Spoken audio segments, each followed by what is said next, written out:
arquiteta do colapso. O som que pôs fim ao casamento de Helena Alarcão não foi um tiro, nem um grito.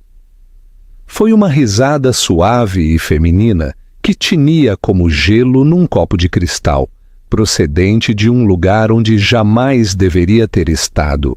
Ela estava grávida de 7 meses, sentada na creche por acabar do seu sótão no Passeio da Castellana, a testar o novo intercomunicador de última geração que havia comprado como surpresa para o seu esposo. Mas o sinal a que se conectou acidentalmente não era o da creche. Era a câmara de segurança ao vivo do jato privado do seu esposo, o Gulfstream, para cujo interior ela havia ajudado a desenhar, e no sofá, de couro cor de creme, sob a suave iluminação ambiente que ela havia escolhido pessoalmente. O multimilionário Gonçalo Briones estava a entreter uma convidada cuja risada foi o prelúdio de um ato de traição tão profundo que não só destroçaria um casamento, mas desmantelaria todo um império. Helena Alarcão sempre soube que era uma anomalia no mundo dos Briones. Era filha de um professor de história e uma bibliotecária, uma mulher que encontrava mais beleza nas linhas limpas de um plano do que no brilho cegante de um colar de diamantes. Conheceu Gonçalo Briones numa gala de caridade a que assistiu como arquiteta júnior da firma que desenhava a nova ala de um museu. Ele ficou cativado pela sua tranquila inteligência e a paixão nos seus olhos quando falava de integridade estrutural e design sustentável. Ele era o herdeiro de ouro do Grupo Briones, um império global de bens imobiliários e investimento construído pelo seu impiedoso pai, Dom Ricardo Briones. Gonçalo era atraente, encantador e possuía uma confiança inata que provinha de uma vida completamente desprovida de carência ou consequência. O seu namoro foi um turbilhão de visitas de helicóptero a Marbella, visitas privadas a Christie's e jantares em Roma. A sua família, particularmente a sua mãe, Dona Carmo, estava educadamente horrorizada. Aos seus olhos, Helena era uma plebeia, um acessório bonito, mas em última análise inadequado para o seu apreciado herdeiro.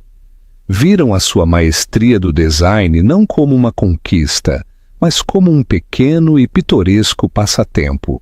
O acordo pré-nupcial que lhe impuseram era mais grosso do que um guia telefônico, um documento desenhado para lhe lembrar com cada cláusula que ela era uma convidada no seu mundo, não uma sócia. Ela o assinou sem discutir, acreditando que o amor de Gonçalo era o único ativo que precisava. Durante 5 anos interpretou o seu papel, organizou jantares impecáveis, presidiu as galas de caridade corretas e aprendeu a sorrir perante a condescendência velada de Carmo e o seu círculo de cisnes sociais. Amava Gonçalo, ou pelo menos o homem que era quando estavam sozinhos, longe do peso esmagador do seu legado. Converteu-se na sua confidente tranquila, a única pessoa a quem podia mostrar uma pitada de vulnerabilidade. Ele estava obcecado com sair da sombra do seu pai, e a sua obra-prima seria o projeto Fênix, um colossal desenvolvimento de uso misto e multimilionário na zona dos arranha-céus de Madrid. Seria o seu legado, um brilhante testemunho da sua visão. Helena, com o seu olho treinado, havia tentado fazer parte dele. Uma noite, há meses, ele estava a rever estudos geológicos para o local do Fênix.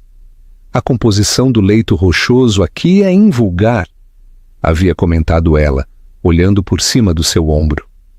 Tantas camadas intermédias de xisto e mármore, especialmente com a proximidade ao rio.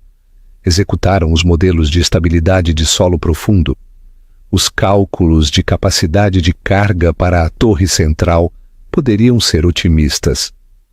Gonçalo deu-lhe um tapinha na mão com ar displicente, um gesto que provavelmente pensou que era afetuoso. Helena, querida, não te preocupes com isto. Temos os melhores engenheiros do mundo. Disseram que não é um problema, só requer um vazamento de fundações um pouco mais profundo. Está gerido.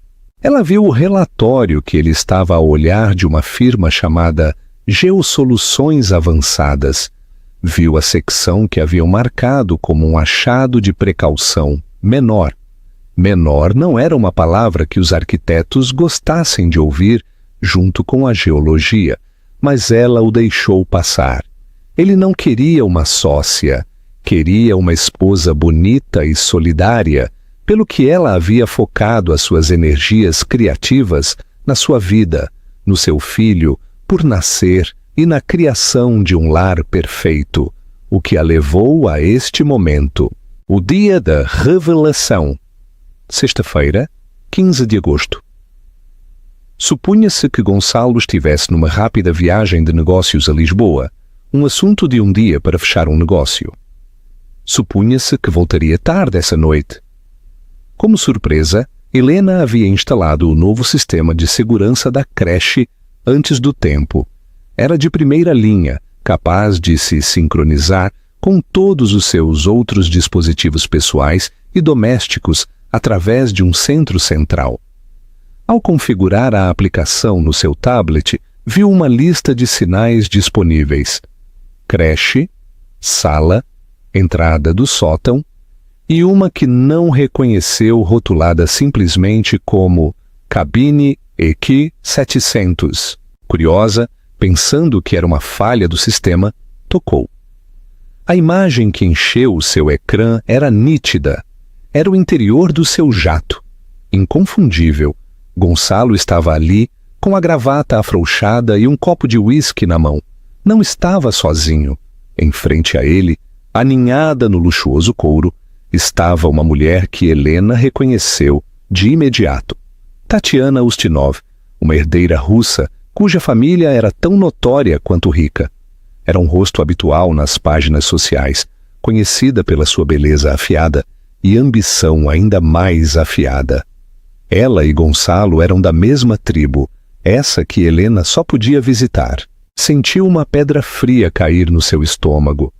Talvez fosse uma reunião de negócios, uma muito informal. Ela silenciou o som da televisão que soava no fundo, a sua mão a tremer enquanto aumentava o volume no tablet. Ricardo estava a ficar impossível com o orçamento para a agulha, dizia Gonçalo com um murmúrio baixo. Não entende que a estética é tudo. O projeto Fênix tem que ser um monumento. Tatiana riu. O mesmo som que se converteria na banda sonora do fim do mundo de Helena. Querido, o teu pai só entende de influência e poder, só lhe mostra os números das pré-vendas estrangeiras e cederá. Ela estendeu as suas longas unhas lacadas, traçando a linha da sua mandíbula. Além disso, tens talentos mais persuasivos. Gonçalo se inclinou, capturando a sua mão e beijando a sua palma. Assim me convenceste a mim, não foi? Tatiana ronronou, a sua voz a descer a um sussurro íntimo.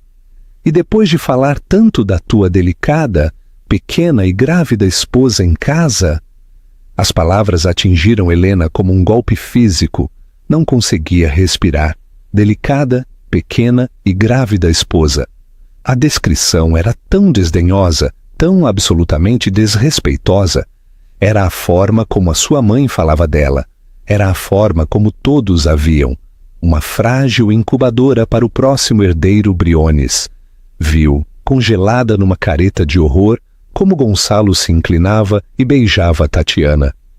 Não foi um beijo fugaz. Foi um beijo longo, lento e faminto, cheio de uma familiaridade que falava de meses, não de momentos. Ele não se dirigia a Lisboa.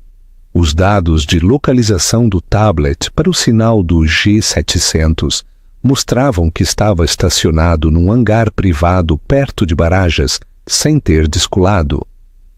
A mentira era tão descarada como a infidelidade.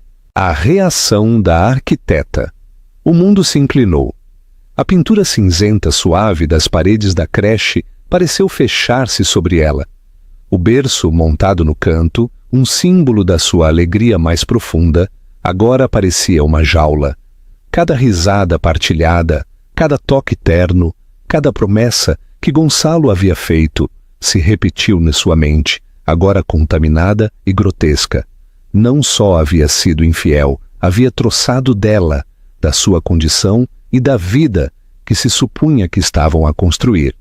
A havia reduzido a um obstáculo, uma coisa delicada que devia ser gerida enquanto ele vivia a sua vida real.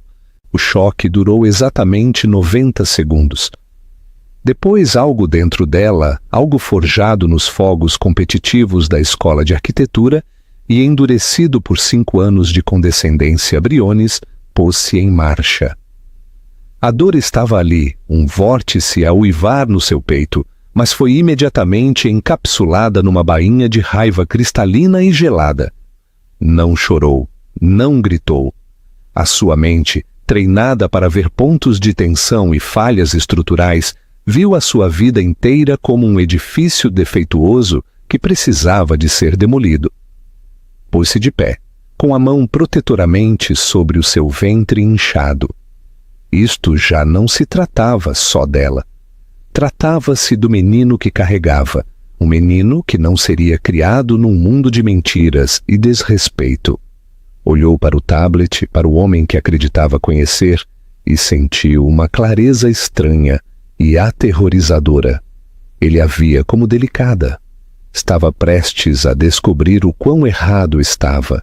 A casa Briones tinha um defeito fatal, e ela ia ser quem a deitaria abaixo. Helena moveu-se com a calma preternatural de um cirurgião antes de uma operação crítica. O furacão de emoções foi contido, canalizado em ação pura e metódica.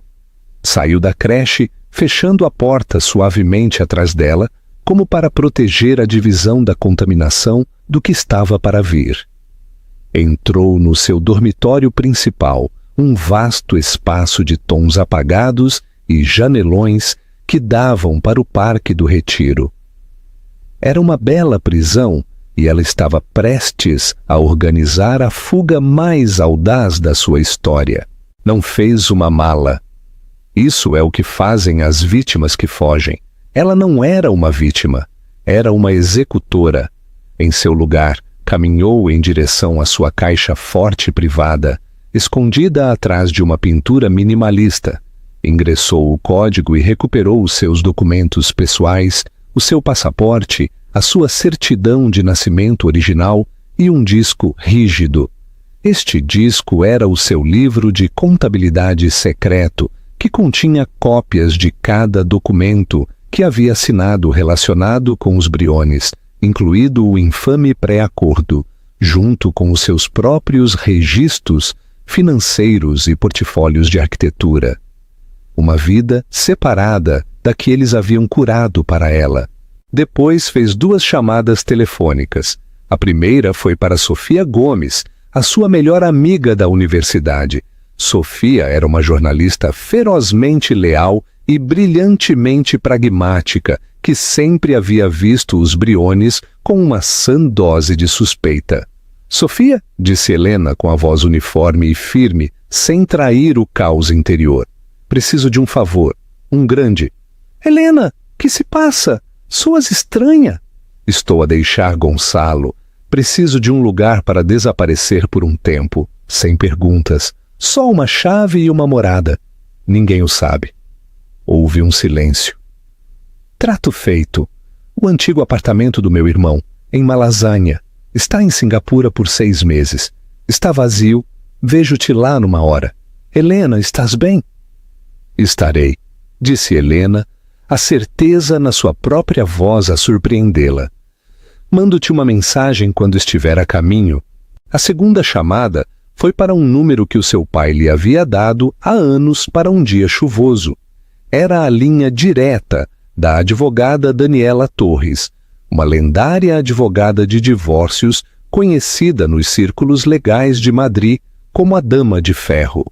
Era notória por desmantelar as fortunas de maridos arrogantes. Daniela Torres. A voz era enérgica, sem rodeios. Senhorita Torres, o meu nome é Helena Alarcão. O meu pai, o professor Roberto Alarcão, disse que devia ligar-lhe se alguma vez precisasse da melhor. Preciso da melhor. Houve uma breve pausa. Lembro-me do seu pai, um homem brilhante. Assumo que isto é sobre o Sr. Briones. É, tenho provas irrefutáveis de infidelidade e engano financeiro. Abandonarei o meu lar conjugal dentro de 1 hora. Preciso de saber quais devem ser os meus primeiros movimentos. Não leve nada que possa ser interpretado como um ativo conjunto. Leve só os seus efeitos pessoais, documentos e qualquer presente que se lhe tenha dado antes do casamento. Apague o rastreio de localização no seu telefone. Não fale com o seu esposo, nem com nenhum membro da sua família. Remeta-os todos a mim. Enviar-lhe-ei um acordo de retenção onde quer que vá. Reunir-nos-emos na segunda-feira de manhã. Senhora Alarcão, agarre-se forte. Obrigada, disse Helena e desligou. Com os seus preparativos feitos, se sentou no bordo da sua cama perfeitamente feita e pegou no seu telefone. Navegou até o número de contacto de Gonçalo. O seu polegar pairou sobre o botão de chamada. Este era o ponto de não retorno. Tomou uma respiração profunda e constante. Pôs a sua mão sobre o seu ventre e pressionou o botão. Tocou 2 vezes. Helena, olá, querida. A voz de Gonçalo era suave, informal. A voz de um homem sem nada a ocultar. Justo estava a pensar em ti. Má turbulência sobre Toledo. Podes crer? A mentira era tão natural que era quase impressionante. A voz de Helena estava desprovida de toda a calidez, tão plana e fria como uma folha de cristal. Sim, onde estás, Gonçalo? Ele duvidou por uma fração de segundo.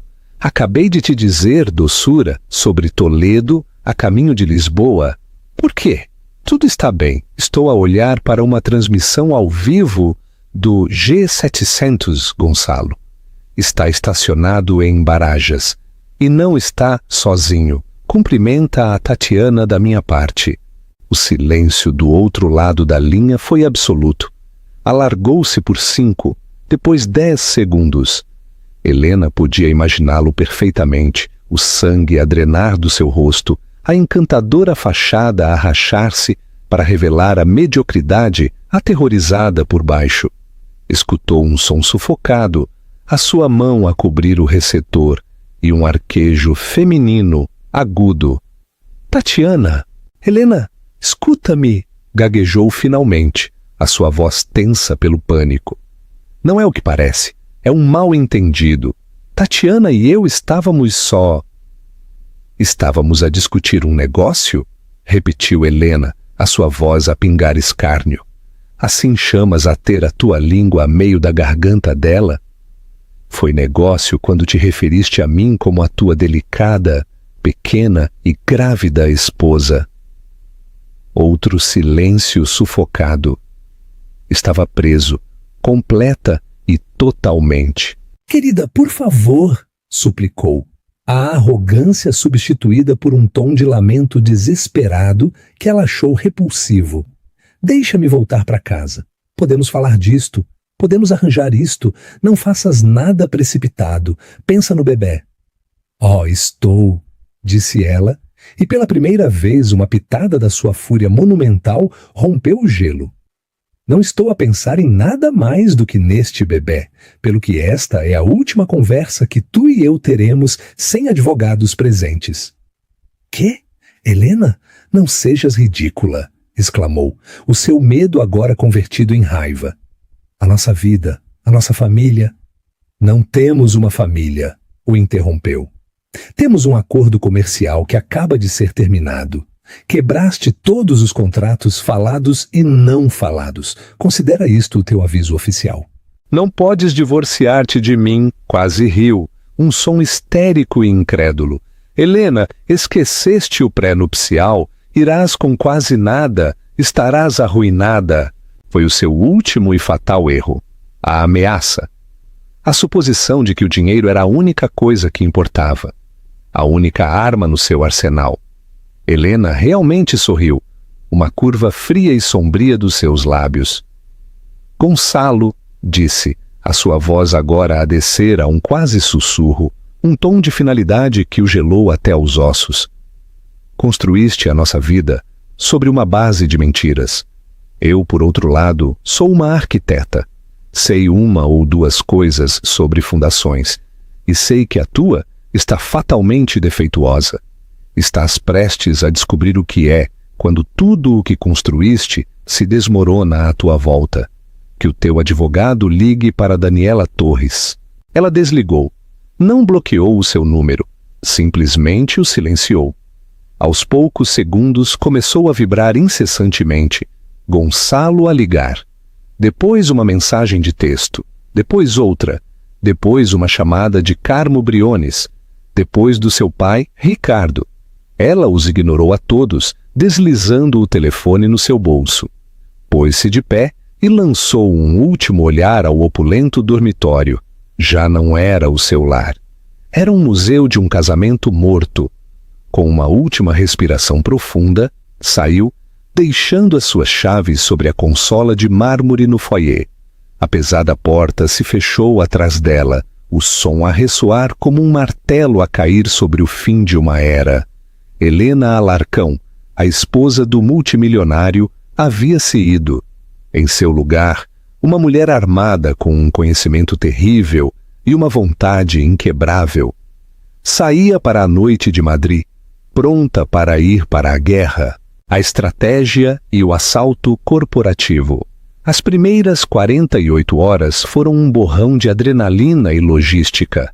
Sofia Gomes foi uma rocha, um turbilhão de eficiência tranquila, que abasteceu o apartamento de Malazanha com comida, vitaminas pré-natais e telefones descartáveis, criando um santuário onde Helena podia pensar. Os meios de comunicação, farejando uma história, já haviam começado a acampar fora do sótão do Passeio da Castelana. Gonçalo, fiel ao seu estilo, havia emitido um comunicado através de um publicista sobre a sua amada esposa a tomar um breve descanso privado antes do nascimento do seu filho. A hipocrisia era impressionante. Na segunda-feira de manhã, Helena chegou, vestida com simples calças pretas e uma blusa de seda que não traía a sua riqueza nem a sua gravidez, às oficinas de Torres e Associados. A firma ocupava um espaço elegante e minimalista num arranha-céus do centro de negócios Acta, exudando uma aura de custosa e letal competência. Daniela Torres era exatamente como sugeria a sua reputação. Com cerca de 50 e poucos anos, com olhos cinzentos afiados e um porte imponente, dominava a sala por detrás de uma vasta secretária de mogno. Escutou sem interrupção enquanto Helena expunha a história, a sua narrativa precisa e sem emoções. Apresentou uma pendrive que continha o vídeo gravado no ecrã do sinal de segurança do jato. O vídeo é condenatório, disse Daniela com a expressão indecifrável. É uma clara violação da cláusula de infidelidade. No entanto, os Briones lutarão. Dirão que foi um deslize momentâneo e tentarão enterrar-nos em litígios até que a senhora esteja exausta e em falência. O pré-nupcial é inquebrável, continuou, mostrando uma cópia do documento num grande ecrã. Essencialmente, limita o seu acordo a um pagamento único de 5 milhões de euros, mais a pensão de alimentos determinada pelo tribunal. Dar-lhe-ão isso só para que se vá tranquilamente. Não quero ir-me tranquilamente, declarou Helena com voz firme. E não me importo com os 5 milhões. É um insulto. Daniela levantou uma sobrancelha. Então o que quer, senhora Alarcão? Quero arruiná-lo, disse Helena, as palavras cruas e brutais na tranquila oficina. Não emocionalmente, financeiramente. Quero desmantelar o projeto que mais lhe importa, que a sua esposa ou o seu filho. Quero deitar abaixo o projeto Fênix. Pela primeira vez, Daniela Torres pareceu genuinamente intrigada. Inclinou-se para a frente, os seus olhos afiados a fixarem-se em Helena. Essa é uma ambição audaz. Como propõe fazer isso? Este era o momento. Helena abriu a sua pasta e tirou uma pasta grossa. Durante os últimos 2 dias, enquanto o mundo pensava que estava a chorar nas suas almofadas, ela havia estado a trabalhar. Havia recuperado os seus antigos inícios de sessão acadêmicos, acedido a bases de dados geológicas, cotejado arquivos de planificação urbana e utilizado o seu conhecimento de software de arquitetura para executar modelos preliminares. Gonçalo e o seu pai veem o local do Fênix como uma mina de ouro. Eu vejo-o como uma catástrofe à espera de acontecer. Começou. Abriu a pasta. O relatório das geossoluções avançadas que Gonçalo havia desconsiderado marcaram esta secção sobre a camada intermédia de xisto e mármore como um problema menor. Não o é. O tipo específico de xisto nesse local, o xisto de Sintra, é notoriamente imprevisível quando se submete ao tipo de perfuração de terra profunda e à imensa pressão concentrada que requer um arranha-céu super alto, especialmente quando está adjacente a uma linha de falha, por menor que seja, e saturado por água subterrânea. Passou páginas de gráficos, dados sísmicos e análises históricas do solo. A solução deles foi um vazamento de fundações mais profundo. Isso é como pôr um adesivo numa ferida aberta. Não aborda o problema central, o potencial de cisalhamento subsuperficial. Sob o imenso peso da torre central, especialmente durante períodos de fortes chuvas ou atividade sísmica menor, as camadas de mármore poderiam liquidificar-se efetivamente, fazendo com que o xisto de cima se mova. Os modelos que executei, mesmo com dados limitados, mostram um potencial de falha catastrófica das fundações, num prazo de 20 a 30 anos. O edifício não só se inclinará, poderia cortar os seus próprios pilares. Daniela guardou silêncio, o seu olhar fixo nos dados. Era advogada, não engenheira, mas entendia o risco. Isto é convincente, admitiu Daniela. Mas é a sua análise contra uma equipa de engenheiros de uma firma de primeiro nível, uma firma que Grupo Briones tem com um acordo de retenção multimilionário. Eles têm um interesse criado em dizer ao seu cliente o que quer ouvir, replicou Helena. Gonçalo está a apressá-lo, está a tomar atalhos para se manter num cronograma agressivo e impressionar o seu pai.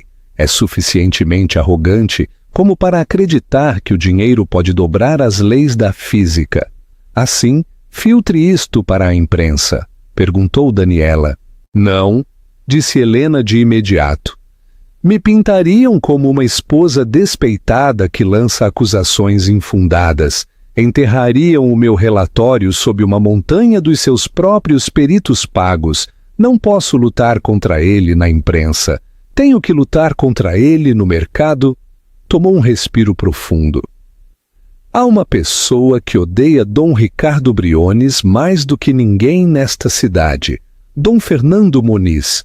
Dom Fernando Moniz era de dinheiro antigo, um investidor lendário e impiedoso que havia sido o principal rival de Ricardo Briones durante 4 décadas. A sua inimizade era tema de conversação no mundo financeiro. Moniz é um predador, advertiu Daniela. A devorará viva. Pode ser que sim, aceitou Helena, mas também é um pragmático e estou prestes a entregar-lhe a faca que finalmente pode destripar o seu maior inimigo. Não quero só expor o defeito no projeto Fênix, quero construir o seu substituto. Tirou uma segunda pasta, mais fina, continha uma proposta preliminar, com esboços e projeções financeiras. O terreno diretamente adjacente ao local do Fênix é um antigo depósito de envios abandonado. Tem estado atolado em disputas de zoneamento durante anos. Se alguém com suficiente influência pudesse eliminar a burocracia, é uma localização privilegiada. Mas, em vez de uma torre maciça de alto risco, constrói-se um desenvolvimento de uso misto mais inteligente e sustentável. Um campus verde com espaços residenciais, comerciais e públicos que se integra com a cidade em vez de a dominar. Seria mais seguro, mais rentável a longo prazo e poderia construir-se mais rápido. Se anunciarmos este projeto respaldado por alguém como Moniz e discretamente vendermos ações do Grupo Briones a curto prazo, utilizando os dados geológicos como a nossa justificação, o mercado ficará nervoso. Os investidores começarão a fazer perguntas. Os analistas independentes executarão os seus próprios estudos geológicos. A verdade sairá à luz não por mim, mas por eles, para quando a fundação do Fênix mostrar a sua primeira fissura de tensão, já seremos donos do futuro dessa zona. Daniela Torres reclinou-se na sua cadeira. Um sorriso lento e predador espalhou-se pelo seu rosto. Olhou para a mulher grávida sentada à sua frente, uma mulher que havia convertido o seu intelecto, a sua dor e o seu conhecimento íntimo da arrogância do seu inimigo numa arma. Não era só uma esposa despeitada, era uma rainha a planear um golpe de Estado. Senhora Alarcão, disse Daniela, a sua voz cheia de um novo respeito, permita-me fazer uma chamada. Creio que o Sr. Moniz estará muito interessado em conhecer a arquiteta do desaparecimento do seu rival. A confrontação final e a vitória. A reunião com Dom Fernando Moniz teve lugar no silêncio catedralício da sala de leitura da Biblioteca Nacional de Portugal. O ar cheirava a papel velho e cera de limão. Moniz, um homem que parecia talhado em granito e impaciência, não ofereceu cumprimentos. Sentou-se em frente a Helena numa longa mesa de madeira escura, os seus olhos afiados a dissecá-la, à procura do mais pequeno indício de instabilidade emocional ou histeria feminina, fraquezas que não podia permitir-se. Durante uma hora completa e ininterrupta, escutou. Helena expôs o seu caso não como uma súplica, mas como uma proposta de negócio de ferro. Apresentou os dados geológicos, os seus modelos avançados de estresse estrutural e a fatal arrogância dos Briones que ela enquadrou como uma vulnerabilidade de mercado previsível. Nenhuma só vez mencionou o seu coração partido ou a traição de Gonçalo. Falou de análise de riscos, oportunidade de mercado e retorno do investimento. Quando terminou, ele guardou silêncio durante o que pareceu uma eternidade, o seu olhar inquebrável. Esta é uma afirmação extraordinária, senhorita Alarcão. Grunhiu a sua voz baixa e áspera. Está a pedir-me que trave uma guerra multimilionária contra Ricardo Briones, baseando-se na sua intuição arquitetônica e nas indiscrições românticas do seu filho. Não, senhor Moniz, corrigiu Helena, a sua voz firme e fria. Estou a pedir-lhe que confie na física, na ganância e em toda uma vida a observar o defeito fatal do seu rival, o seu ego. Ricardo Briones não pode e nunca admitirá que está errado. Quando for desafiado, não se retirará nem reavaliará. E dobrará a aposta, e é aí que o quebraremos. Empurrou uma segunda pasta mais fina sobre a mesa. Este é o Projeto Âmbar, uma alternativa mais inteligente, segura e rentável. Isto não se trata só de destruir Fênix. Trata-se de construir o seu substituto antes que sequer tenha a oportunidade de falhar. Moniz abriu a pasta, os seus olhos a varrerem as elegantes representações e as projeções financeiras impiedosamente eficientes. Viu tudo, a genialidade do design, a precisão da estratégia e o alcance puro e audaz da sua ambição. Viu a faca que ela lhe oferecia, perfeitamente moldada para caber entre as costelas de Ricardo Briones. Um sorriso lento e predador, o primeiro sinal de calor que havia visto nele, espalhou-se pelo seu rosto. E o seu preço por esta notável oportunidade? Perguntou, já sabendo que o pagaria. Não quero o seu dinheiro, Sr. Moniz. Quero um lugar na mesa, declarou. 10% de capital, controlo arquitetônico e operacional total, como CEO. Não só lhe estou a dar a arma, vou ser eu quem a empunhará.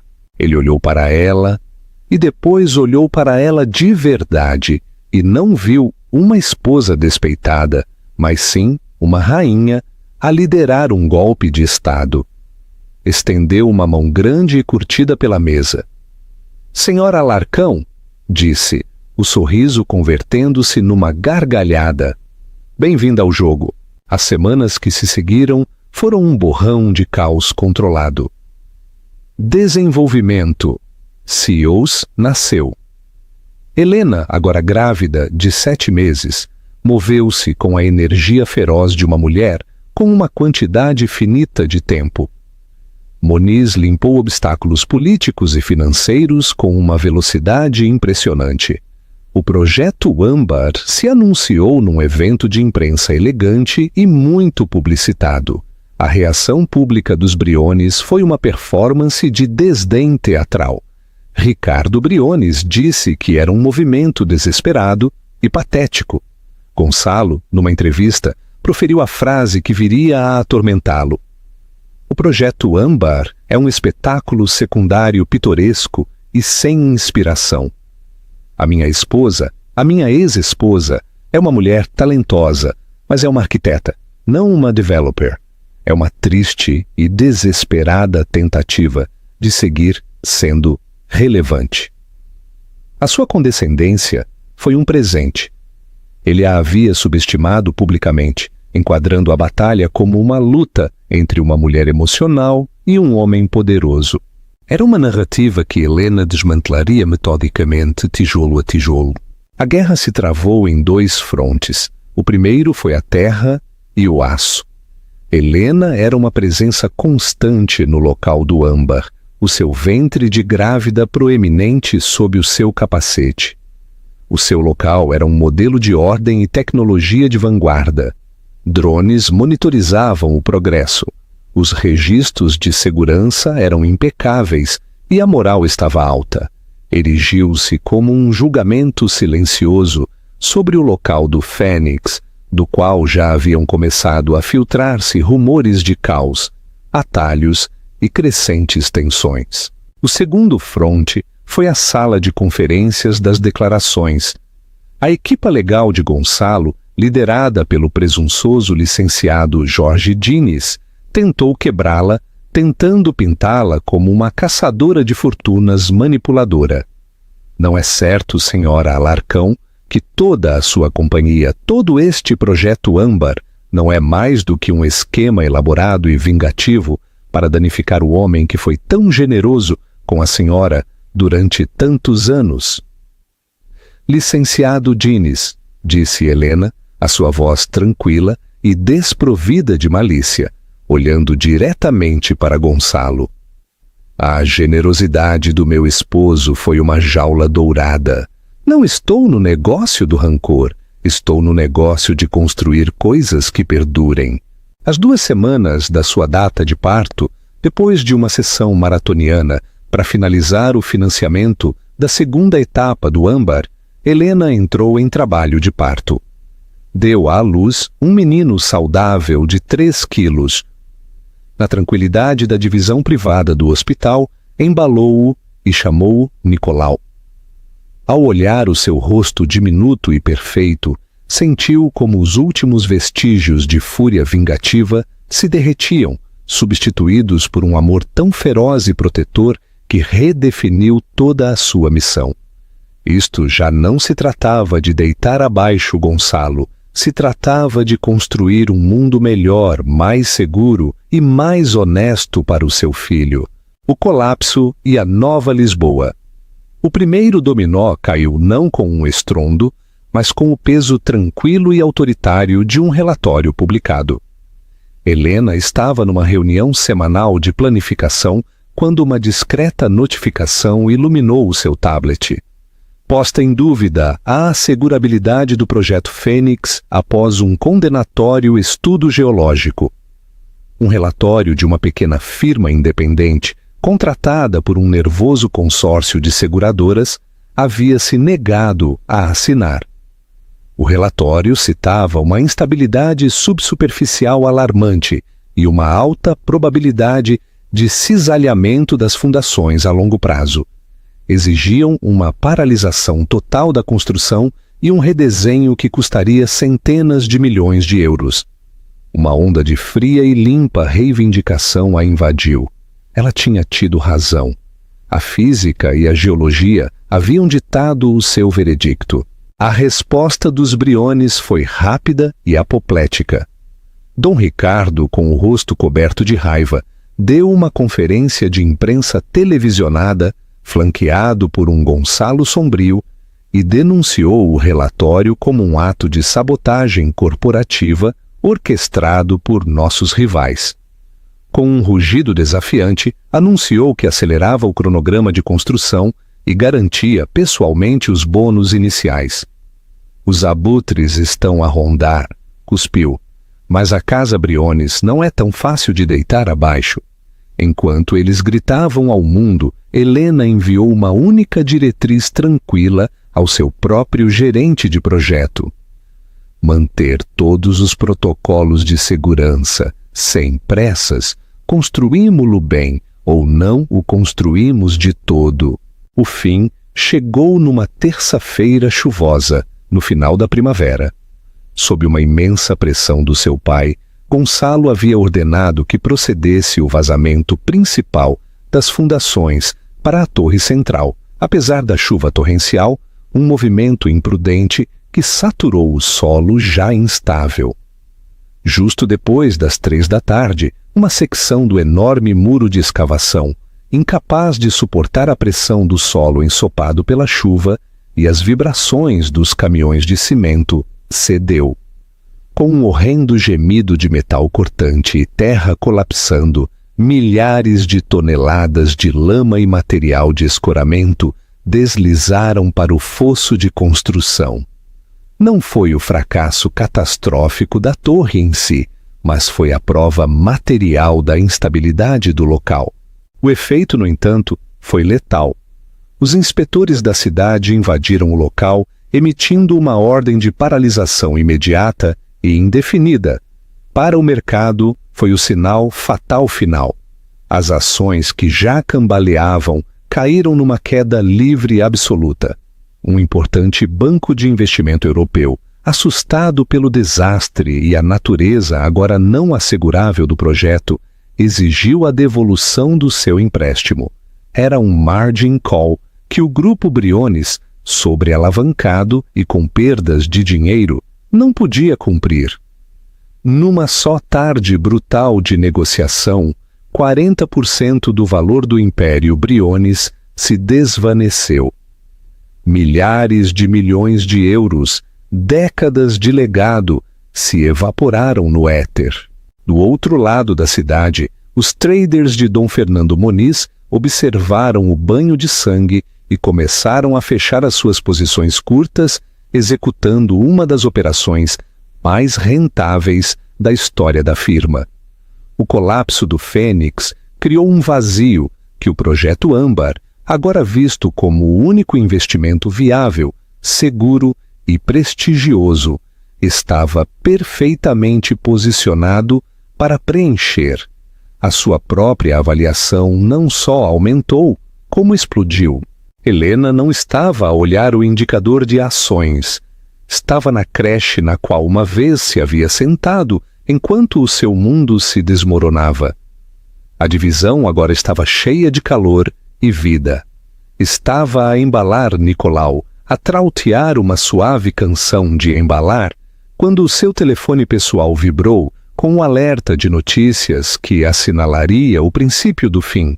Daniela Torres lhe enviou uma mensagem de texto. Verifica as notícias. Acabou.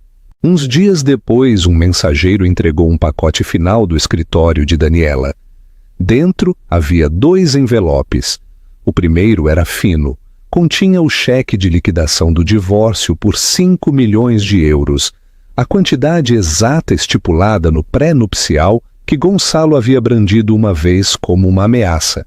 Sentia-se frágil, quase sem peso na sua mão. O segundo envelope era grosso e pesado, continha a avaliação certificada do 3º trimestre da Desenvolvimento CEOs e um extrato da sua participação de 10%. Após o colapso do Fênix, a sua parte estava avaliada conservadoramente em 1,2 mil milhões de euros. Olhou os 2 documentos, um ao lado do outro. Um era o preço do seu silêncio, um insulto disfarçado de acordo. O outro era o fruto da sua voz, a sua visão, o seu trabalho implacável. Pegou numa caneta, endossou a parte traseira do cheque de 5 milhões de euros e o deslizou num novo envelope. Na manhã seguinte, enviou-o por correio sem endereço, de retorno a uma fundação, sem fins lucrativos, que fornecia serviços legais pro bono a mulheres e crianças que abandonavam lares abusivos. Foi a última peça de dinheiro Briones que tocaria. A sua riqueza não era deles para dar.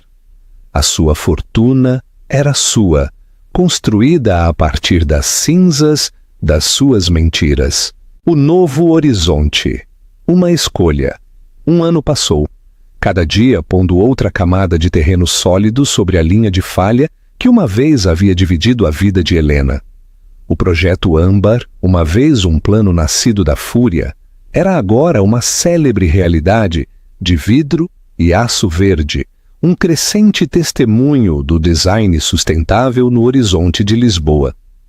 Helena Alarcão era CEO, arquiteta e mãe, e usava cada chapéu com uma confiança tranquila e ganha. As notícias do contínuo declínio dos Briones lhe chegavam como um eco distante e desvanecido. Dom Ricardo havia sido destituído sem cerimônias da sua própria junta diretiva. Gonçalo estava preso num purgatório de litígios civis por parte de investidores furiosos do Fênix. O licenciado Jorge Diniz e ele eram agora párias. Ela o viu pela última vez numa terça-feira cinzenta de novembro. Uma chuva fria e repentina havia começado a cair, e ela se refugiou num pequeno e modesto café no bairro da Graça para escapar ao aguaceiro. E ali estava ele, sentado sozinho num canto, a olhar uma chávena de cerâmica com ambas as mãos envoltas à volta dela, como se procurasse calor. Por um segundo desorientador, ela não o reconheceu. Era só um homem esvaziado e esgotado, a nadar num fato que estava bem feito, mas que agora lhe pendia um tamanho demasiado grande para a sua diminuída presença. Depois os seus olhos se levantaram, perscrutando a sala com uma languidez surda, e se encontraram com os seus. A sacudida do reconhecimento foi instantânea, uma faísca fria, mas o pânico e o medo que uma vez inspirou o seu rosto haviam desaparecido. Tudo o que viu foi a ruína. Ele a olhou e o seu rosto passou por um ciclo de uma década de emoções, nuns poucos segundos. Um flash da sua antiga raiva reflexiva, seguido pelo profundo peso esmagador do arrependimento. E, finalmente, um olhar de assombro cru e desconcertado. Ele a estava a olhar não como a esposa que havia traído, mas como a força da natureza que havia desmantelado o seu universo. Helena ficou paralisada por um momento. Ela poderia ter se virado e ido embora, poderia ter se aproximado, poderia ter dito qualquer uma das milhares de coisas ferinas que uma vez havia ensaiado na escuridão da noite. Em seu lugar, sentiu uma calma estranha e absoluta pousar sobre ela.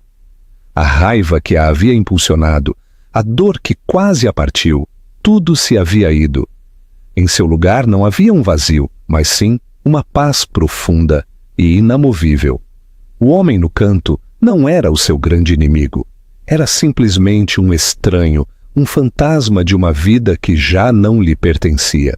Ela lhe deu um aceno lento, quase imperceptível, não de perdão, mas de reconhecimento, um fecho final de um capítulo. Depois se virou, caminhou em direção ao balcão e pediu o seu café com leite. Não olhou para trás enquanto esperava. Quando o seu café esteve pronto, pagou e saiu de novo para a chuva, a campainha da porta a marcar a sua saída, tão silenciosamente como havia marcado a sua entrada. Ele não havia merecido uma mudança no seu dia, nem sequer por um minuto. A sua vitória apercebeu-se enquanto caminhava pela movimentada rua da cidade, nunca foi sobre a ruína dele, foi sobre a sua própria criação. Gonçalo e o seu pai haviam construído um império sobre uma base defeituosa de arrogância e engano, e havia se desmoronado sob o seu próprio peso. Ela havia pegado nos escombros da sua vida e os havia utilizado como alicerce para algo forte, honesto e duradouro. Essa noite se parou com Nicolau na plataforma de observação da recém-inaugurada Torre Âmbar. A chuva havia passado e a cidade brilhava debaixo deles, uma galáxia de luzes infinitas. Nicolau, a sua pequena mão envolvida com segurança na dela, apontou com um dedo gordinho para a metrópole. Olhando essa vista impressionante, uma vista que ela havia ganho com a sua mente e a sua vontade, Helena entendeu a verdade da sua viagem. Não só havia escapado da jaula dourada, como havia redesenhado o mundo à sua volta, criando um novo horizonte nos seus próprios termos.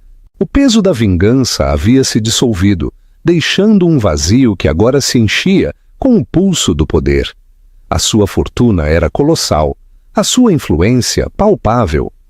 Havia derrotado os Briones e havia superado o destino que lhe haviam imposto. Mas o topo era silencioso e as vistas, se bem que gloriosas, não ofereciam instruções para o futuro. Do outro lado do vidro, as luzes dos arranha-céus se estendiam até o infinito, e nessa extensão, Helena se perguntou: o que se faz com um mundo que conquistaste antes dos 40? O seu olhar regressou ao diminuto perfil de Nicolau, e depois ao horizonte escuro onde a terra se encontrava com o céu. A batalha de Grupo Briones havia terminado, mas a guerra para construir um legado significativo, um legado digno da força que havia descoberto, apenas começava. Dom Fernando Moniz a havia chamado. Precisava que pusesse o seu olhar em Londres, em Paris, em Nova York. Queria que convertesse Desenvolvimento Zeus, o novo nome da sua holding, num verdadeiro império global, um rival para os antigos titãs de Wall Street. A oferta de poder ilimitado estava ali, brilhante e tentadora, mas na tranquilidade dessa noite, enquanto o seu filho se aninhava contra ela, Helena Alarcão não sentia o impulso de demolir, mas sim o de nutrir. Perguntou-se se poderia construir algo que fosse mais do que um simples monumento ao triunfo. Poderia esta nova vida, esta nova Helena, encontrar um design onde o trabalho e o amor, o poder e a paz pudessem finalmente coexistir? Ela não respondeu à chamada de Moniz, simplesmente apertou a mão de Nicolau, sentindo o seu calor, e observou como a luz de uma estrela cadente se desvanecia sobre o horizonte de Lisboa. A sua história estava longe de terminar. Ainda não tinha o plano para o que viria. O futuro estava aberto, tão vasto e inexplorado como a noite que se estendia diante dela.